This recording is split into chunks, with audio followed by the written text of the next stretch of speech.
29편 다윗의 시. 만세, 하나님 만세. 신들과 천사들이 환호성을 올린다.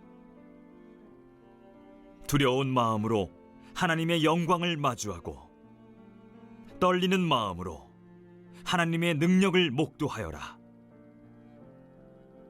주의하여 서 있거라. 가장 좋은 옷을 차려입고 그분께 예를 갖추어라.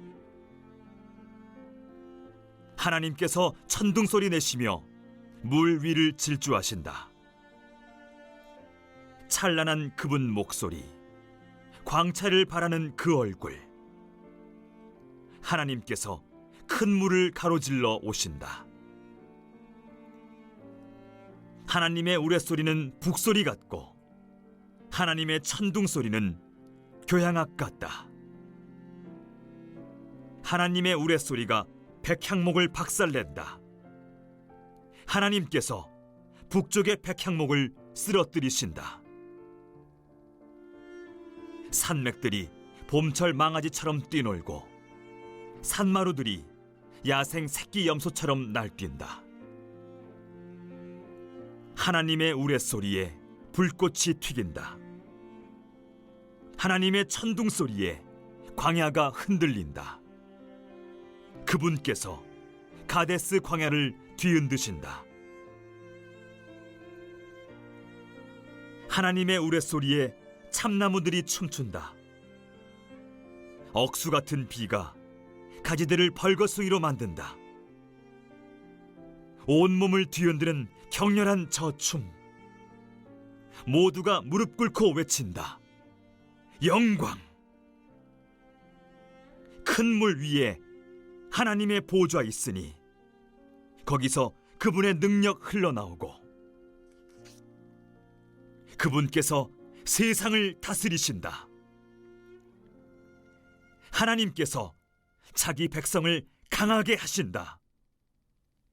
하나님께서 자기 백성에게 평화를 주신다.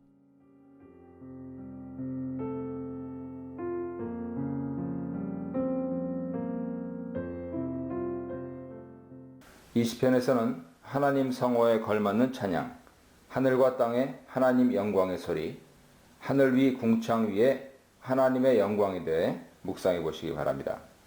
시인은 하늘에 있는 권능 있는 존재들을 향하여 하나님을 찬양하라 외칩니다. 하나님의 아들들이라 불리는 이 천사들은 하나님 계시는 천상에 있는 그분의 모임에 등장하는 자들이죠. 시인은 이들에게 하나님께 영광과 능력을 돌리라고 3번 외칩니다.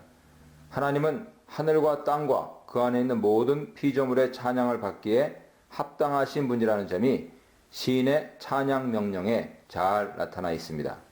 그 누구보다도 하늘 천사들이 하나님의 영광과 능력을 가장 잘 인지하고 있음을 시인은 알고 있습니다. 그러므로 그는 천사들에게 그들이 인지하고 있는 하나님의 영광과 능력을 마땅히 하나님께 돌리라고 반복하는 것이죠. 이 하나님의 영광과 능력은 그의 이름과 밀접한 관련이 있습니다. 이 시에서 하나님의 이름은 창조주와 통치자로서의 놀라운 능력을 나타냅니다. 하나님께 돌리는 찬양은 하나님께 나아가는 예배와 직결되어 있습니다. 하나님을 예배하는 자는 땅의 성도든 하늘의 천사든 하나님을 예배하는데 적절한 옷을 입어야 하죠. 이 거룩하고 구별된 옷을 입고 예배하는 모습은 성전에서 제사장들이 하나님의 명령대로 지은 세마포를 입고 제사 드리는 모습을 떠올립니다. 거룩한 옷이 내포하는 의미는 예배자의 성결과 헌신이죠. 예배자가 흠없는 예물을 준비해서 하나님께 나와야 하듯이 자신의 죄를 회개하여 성결한 마음과 행실로 거룩한 하나님 앞에 자신을 헌신할 준비를 하는 것이 합당합니다. 하나님의 영광과 능력이 온 세상에 강한 폭풍우 속 천둥 소리로 임하십니다. 여호와의 소리는 하나님의 등장을 알리는 소리고 그의 능력과 위엄이 드러나게 되는 소리입니다. 먼저 여호와의 소리가 물 위에 쟁쟁하게 울립니다. 가나안 사람들에게는 바다는 혼돈의 신인 얌, 폭풍의 신 바알이 일으키는 전쟁, 싸움터로 간주되었습니다. 그들은 천둥 소리를 들었을 때 바알을 떠올렸습니다. 하지만 시인은 폭풍우 속에서 크고 강하게 울리는 이 천둥 소리는 바알의 소리가 아니라 여호와 하나님의 소리라고 말합니다. 또한 이 소리의 주인공인 하나님이 바다를 다스리시는 분이라고 선포합니다. 시인이 힘과 위엄이 있는 소리를 내며 많은 물을 정복하신 하나님을 묘사함으로써 능력과 영광의 하나님 앞에 감히 나설 자가 아무도 없고 바다나 혼돈의 어떤 세력도 하나님 주권 앞에서 힘을 쓸 수 없다는 점을 명백히 알리고 있습니다. 5절 6절입니다. 천둥 소리로 묘사된 하나님 영광이 바다로부터 이동하여서 이제 레바논 산들에 임합니다. 시인은 여러 지역에서 특별히 가나안 북쪽 지역에 있는 레바논 산과 시련, 헤르몬 산 그리고 그 산들의 명물인 백향모를 지목합니다. 레바논의 백향목은 성경에서도 레바논의 영광으로 불릴 만큼 이사야 6장 13절 보세요.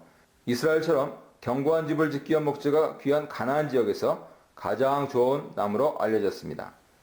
솔로몬이 성전을 지을 때도 레바논에서 백향목을 들어갔죠. 시료는 시돈, 페니키아인들이 헤르몬 산을 가리켜 부른 이름입니다. 신명기 3장 9절 보세요. 해발 2,800m가 넘는 높이로서 지중해 동해안 쪽에서 가장 높은 산입니다. 신에게 바쳐진 곳이다 하는 뜻을 갖고 있는데요. 이 산은 이방인들의 거주지로 알려졌습니다. 이와 같은 장엄한 산들과 그 산들의 가장 빼어난 나무들이 하나님의 청천벽력과 같은 천둥 번개 소리 앞에 맥을 못 추고 흔들리고 뒤틀리고 꺾이며 부서집니다.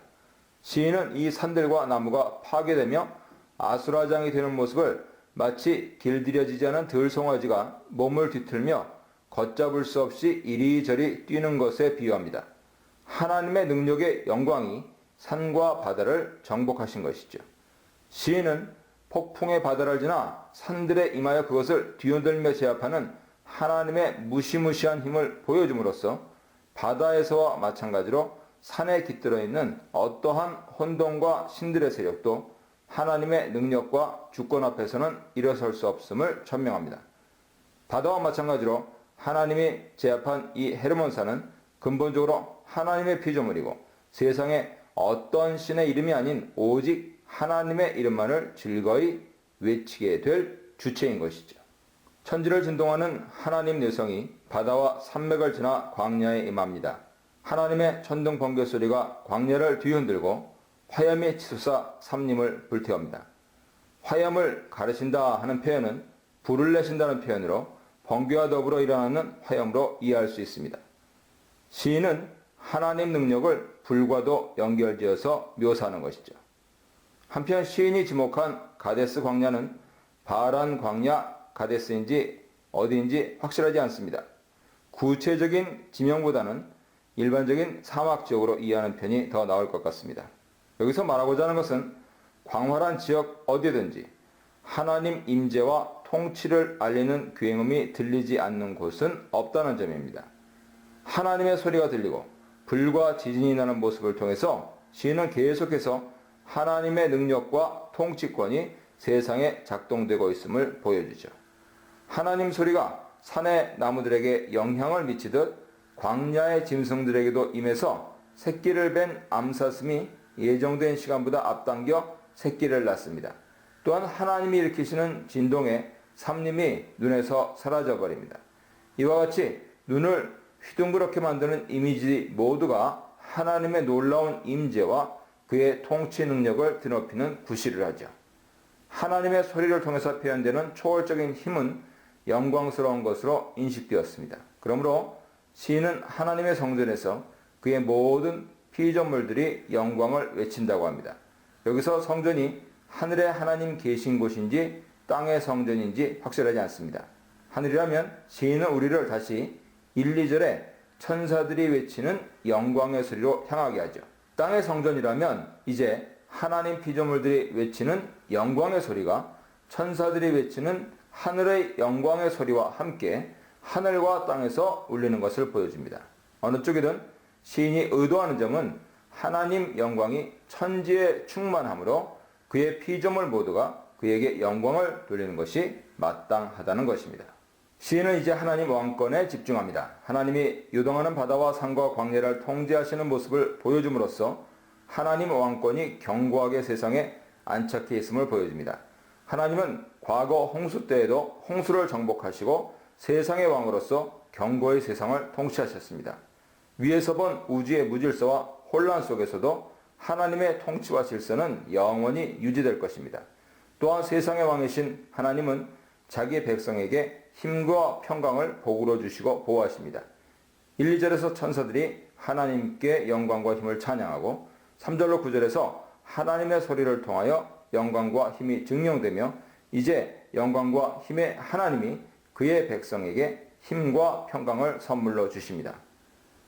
시편 29편에서 시인은 인간 세계뿐 아니라 우주 만물 속에서 일어나는 혼돈, 무질서, 도전을 단번에 압도하고 질서를 잡으시는 하나님 힘을 찬양합니다. 또한 우주의 질서자이며 통치자이신 하나님이 그의 백성에게 힘과 복을 주신다 하는 점을 다시 확증하고 있습니다.